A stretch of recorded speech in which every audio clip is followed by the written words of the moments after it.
पर जब जैसे मैं टनल के अंदर पहुंचा तो जो वहाँ श्रमिक थे, जो हमारे भाई लोग थे, सबसे पहले पूरे देश के लिए जो 13 दिन से जो रेस्क्यू चल रहा था, 17 दिन से जो रेस्क्यू चल रहा था, बहुत ही ऊंचे दर्जे का था। जैसे मैं टनल के अंदर पहुंचा, उनका रिएक्शन इतना था कि जैसे मैं अंदर टनल के अंदर प्रवेश हुआ तो सबसे पहले मैंने उनको पूछा कि आप लोग कैसे हैं, पैनिक ना हो, हम एनडीआरएफ की टीम पहुंच चुकी है आपकी सहायता के लिए।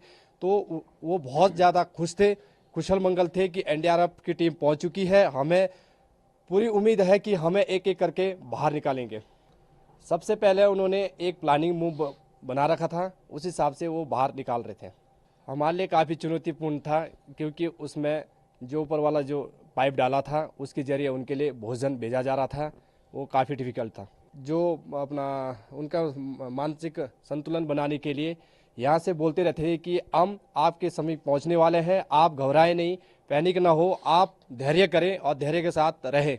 ये सर हमारे लिए बहुत चैलेंजिंग था। ऐसे हम इससे पहले हमने काफ़ी माउंटेनिंग और अपना फ्लड रेस्क्यू ये और सीवीआरएन, इसके उपरांत हमें जो ये अपना टनल का जो रेस्क्यू था, ये पहला ही एक अनुभव मिला, हमें बहुत ही लाजवाब का अनुभव मिला और कुछ बहुत सारा हमको सीखने को मिला।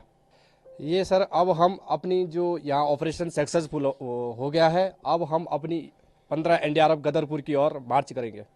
जो हमारी जो अपना ऑर्गेनाइजेशन कर रहे थे डीआईजी साहब और हमारे कमांडेंट साहब, उनकी ये देखरेख में ये ऑपरेशन चल रहा था और एसडीआरएफ के जो कमांडेंट साहब और डीआईजी साहब, उनकी गाइडलाइन के अनुसार हमें तय किया गया कि सबसे पहले आप एक एनसीओ के नाते होते आप उनके गाइड रहेंगे।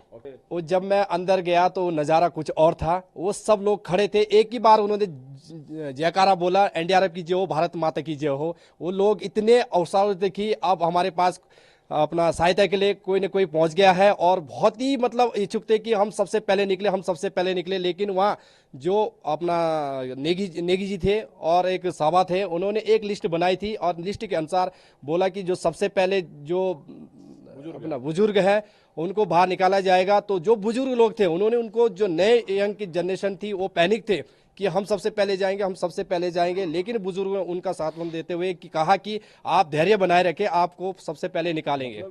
चैलेंजिंग तो पूरे देश के लिए था सर ये, और जो हमारा प्री प्लान था पहले से टीम को निर्धारित कर दिया गया था। 12 लोगों की टीम थी, उसमें 4 हमारे जो रेस्क्यूअर थे फ्रंट में थे, जिन्होंने आगे टनल में मार्च करना था। 4 लोग हम बैकअप में थे, जो स्ट्रेचर या फिर जो किसको पुल करना था उसके लिए हम लोग 4 लोग ऑलरेडी वहाँ पे बाहर खड़े थे। मेरा नाम हौलदार जीडी विक्रम सिंह है। हम लोग जो हमारी 5 लोगों की टीम थी, हम लोग अभी मनाली से अविलांच कोर्स करके आए थे। तो हमें वहीं पे फ़ोन से सूचित किया गया कि आप लोग बटालियन न जाके सीधे यहाँ रिपोर्ट करो।